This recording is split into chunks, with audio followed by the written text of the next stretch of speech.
Before we begin this podcast, we would like to make the following announcement. As you have likely experienced yourself, there are bleak opinions over the state of the world due to overexposure to negative news. In fact, many people have chosen to ignore the media altogether in order to preserve their mental health. At the time of this recording, the COVID-19 disease is sweeping across the globe. But due to years of widespread distrust of the media, many people are dismissing media warnings, and the results are deadly.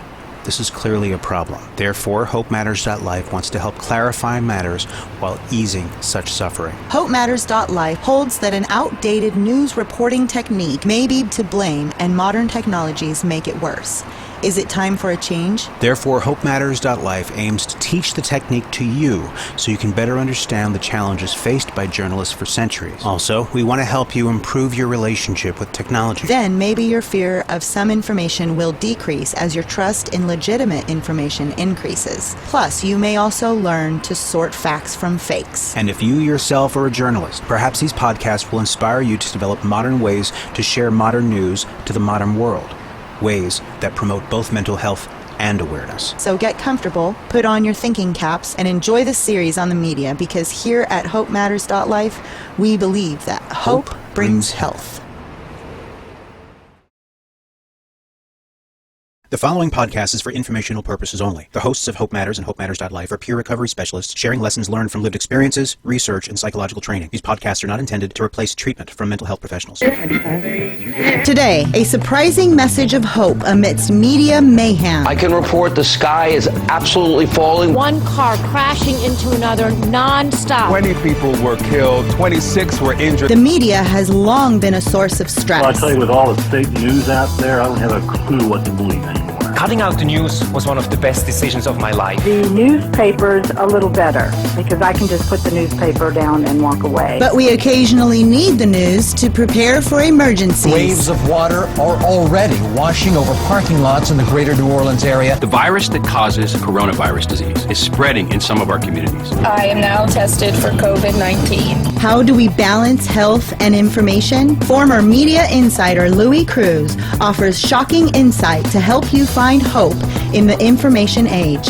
That is today's subject on Hope Matters. Welcome to Hope Matters, right here on HopeMatters.Life, where hope brings health. Welcome to part 2 of our HopeMatters.Life podcast, Hope in Media Mayhem. My name is Jamy Joy, and I'll be your host today. I am a mental health peer recovery specialist, and I am a co-founder of this podcast.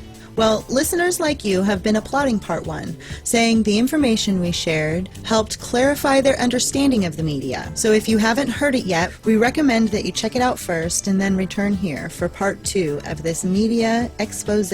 Also be sure to join us next week when HopeMatters.Life will interview Harold Eisenberg, the founder and executive director of New York's uber-successful Windows of Opportunity, or WOO for short. WOO is a powerful program dedicated to empowering the mental well-being of the next generation. His results have been astonishing, so be sure to join us for that podcast where Hal will be offering powerful perspectives that you can apply to your own life. Your comments and support have been so wonderful, so keep it coming. You can email us at HopeMatters.Life@gmail.com or give us a call at 305-707-HOPE. That's 305-707-4673. So again, welcome to part 2 of Hope in Media Mayhem. In episode 1, a media insider explored the impact that constant information can have on people. He introduced us to a new phrase, information environments. You see, our minds were designed to subconsciously adapt to physical environments for as long as humanity has been around. But now, because of the information age being able to broadcast trauma-focused information through multiple devices all day long, a new environment has formed. Because this information is trauma-focused, our subconscious minds are adapting to it as though it would to trauma. And these trauma-inspired environments we call information environments. So it's important that we carefully choose what information we digest on a regular basis. But that leads to an interesting question. Is there something we can know that could help us digest even negative information in healthier ways? Media insider and co-founder of this podcast, Louie Cruz, says the answer is to learn how many news stories are made so we can see for ourselves that the world is far safer than we may have thought. Louie joins us today to drop a bombshell that may help change our view of the news media forever. Welcome, Louie. Thanks again. I'm so glad we're doing this part of the show. The response from the last episode has been so wonderful.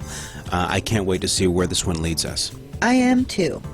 Okay, so we know that overexposure to negative information, like the stuff broadcast from news organizations, can mess with our subconscious minds in harmful ways. But the question still remains, why is it so negative in the first place?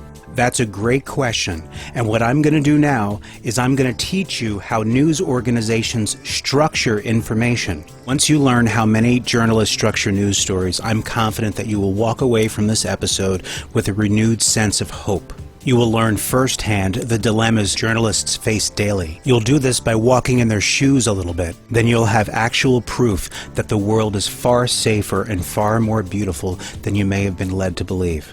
You may also gain a newfound respect for legitimate journalists that you may not have had before. Is there fake news? Yes, but we'll get to that later.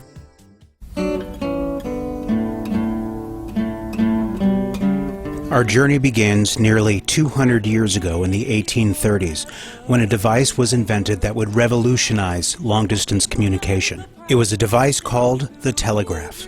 The telegraph had the ability to electronically transmit a single tone over electrical wires miles away. Now, since a single tone cannot convey very much information, a new language was created called Morse code. Morse code consists of long and short bursts of tone that would form letters, words, and entire messages. Although the telegraph revolutionized communication, it was also unreliable. Electronic communications were spotty at best and would often cut off in the middle of transmission. Plus, telegraph technology was so expensive at the time that many could not even afford to send long-winded messages. That being said, can you imagine a message like this? Dear Mary, I hope this message finds you well, as I miss you dearly. Please send medicine, as our Uncle Ned will surely die. Being reduced to, Dear Mary, I hope this message finds you well. Poor Uncle Ned wouldn't have a chance. So to address this problem, telegraph operators learned to parse long messages into a series of short bullet points that were then arranged by priority. Remember this. The most important bullet point would go first, the next important would go second, and so on. That way, the rationale was that recipients would still receive the most important information, even if the message cut off. So, the message above might be reduced to, Send medicine, as Uncle Ned will die. Stop. I miss you dearly. Stop. I hope you are well. Stop. And our hearts, like our waters, are mingled in peace. Many years later, broadcast news organizations adopted a similar style of information sharing, and this was due to limitations of time. A 30-minute show will always be 30 minutes long, no more, no less. And that 30 minutes must then be divided into smaller segments to allow for commercial breaks and also breaking news. And breaking news. This is breaking news. When unscripted breaking news happens, it leaves less time for the stories that were already written. Therefore, some of the stories would have to be dropped, while others would have to be shortened. Well, if the story got shortened, they would still want to give the people at home the most important parts of the story, right? Exactly. That's where the telegraph method came in handy. Where the stories are broken down into smaller parts, the most important part is put first, slightly less important fact is put second, and so on. That way, even when the stories are shortened, audiences will still get the most important information from the story. Well, that totally makes sense, but what's up with all the fake news mumbo jumbo? Well, yeah, it makes perfect sense on the surface.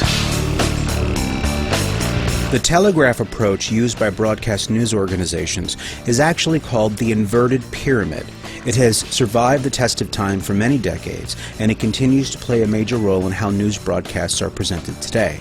Now that the information age has turned our information into a new environment to which our brains are adapting, is the inverted pyramid technique still wise?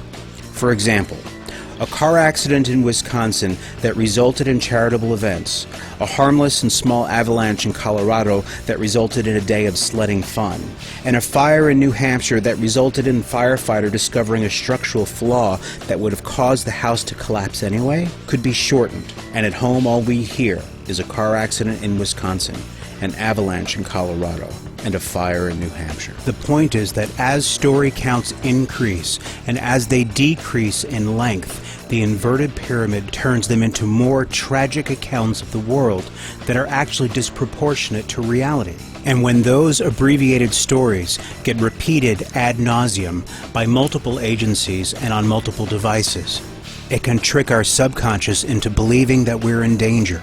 And then it will prescribe emotional reactions designed to help keep us safe: fear, anxiety, depression, and the like.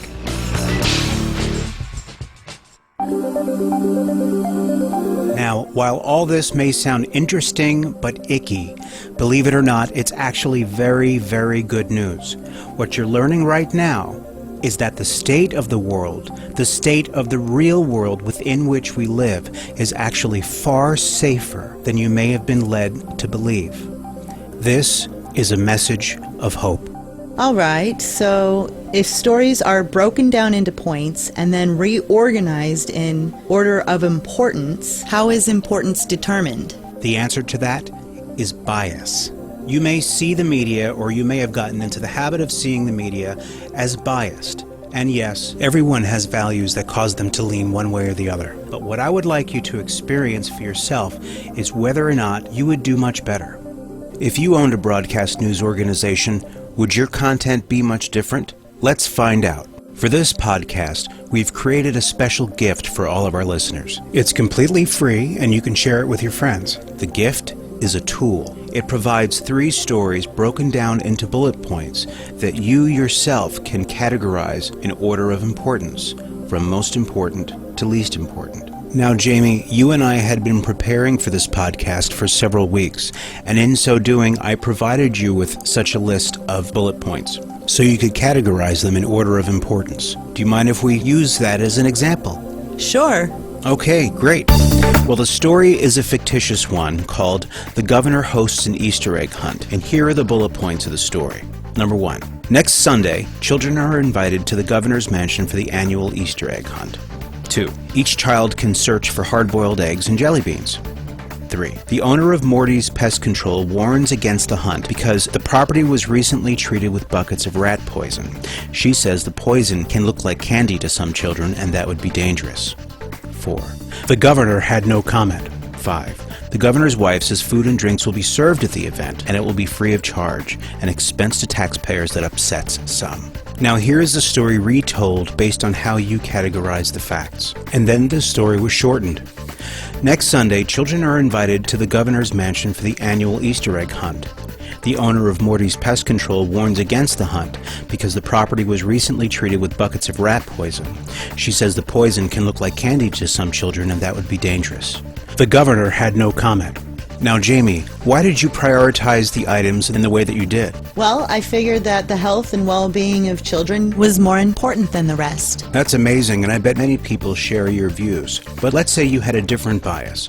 Rather than the well-being of others, you wanted to focus on the well-being of business, along with saving tax dollars. How would you restructure that story? You might mention how the food and the drinks are free, that it's an expense to taxpayers, and that the governor had no comment. If your bias was focused towards the poor and the underprivileged, you might mention the Easter egg hunt and how each child can bring home hard-boiled eggs and jelly beans, and how the food and drinks will be free. Now here comes the million-dollar question. When listening to all 3 versions of that story, which one would you categorize as fake news? None of the stories are fake, really. They just kind of handpick what they want to share. And that is a dilemma that many journalists face. They realize that due to the limitations of time, their stories must be incomplete. Therefore, they have the burden of identifying what would be most important to you, while also obeying the biases enforced by their employers. So is that the way fake news is developed? No, it can seem like fake news, but it's really just an incomplete telling of reality. Fake news is a little different. And now your fake news. Most fake news organizations are political in nature, and in my experience, they have less to do with manipulating the public and more to do with trying to attract like-minded people. In other words, they try to use word tricks to convince people that their biases are correct. Since people want to know that they're right, they tend to flock to these organizations. That boosts ratings, and that boosts advertising dollars. And if you want to learn more about how their stories are structured, go to Google and search for List of Fallacies. There you will find a Wikipedia page that will show you a long array of fallacies that have been known to exist for thousands of years. But Louie, what is a logical fallacy? A logical fallacy is a misstructured argument that most of us miss, and it can trick the subconscious mind into assuming the statement made is true.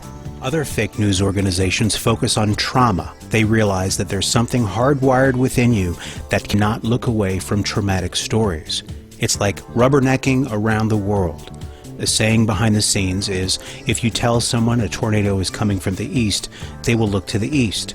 So they do their best to earn money by telling you everything is a tornado. Sayings like, if it bleeds, it leads, is common at such organizations.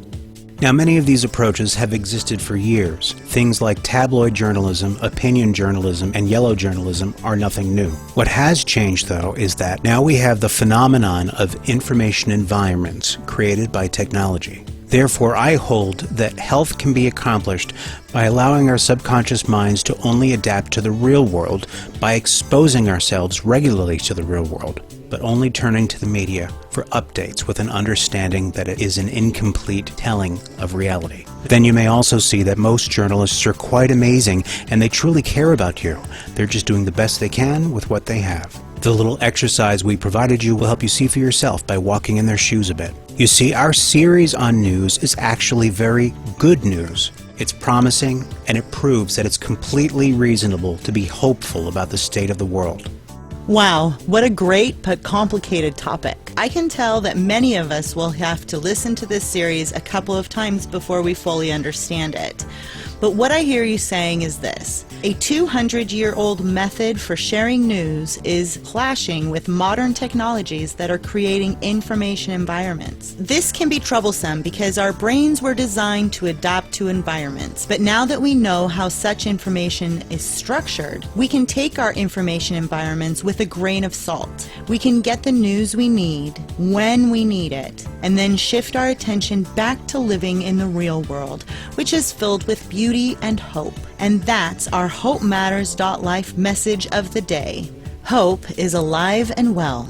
All right, that wraps up another show, and as always, we would love to hear from you and what you think of our show, so please email us at HopeMatters.Life@gmail.com or call us at 305-707-HOPE. That's 305-707-4673. And remember, hope brings health.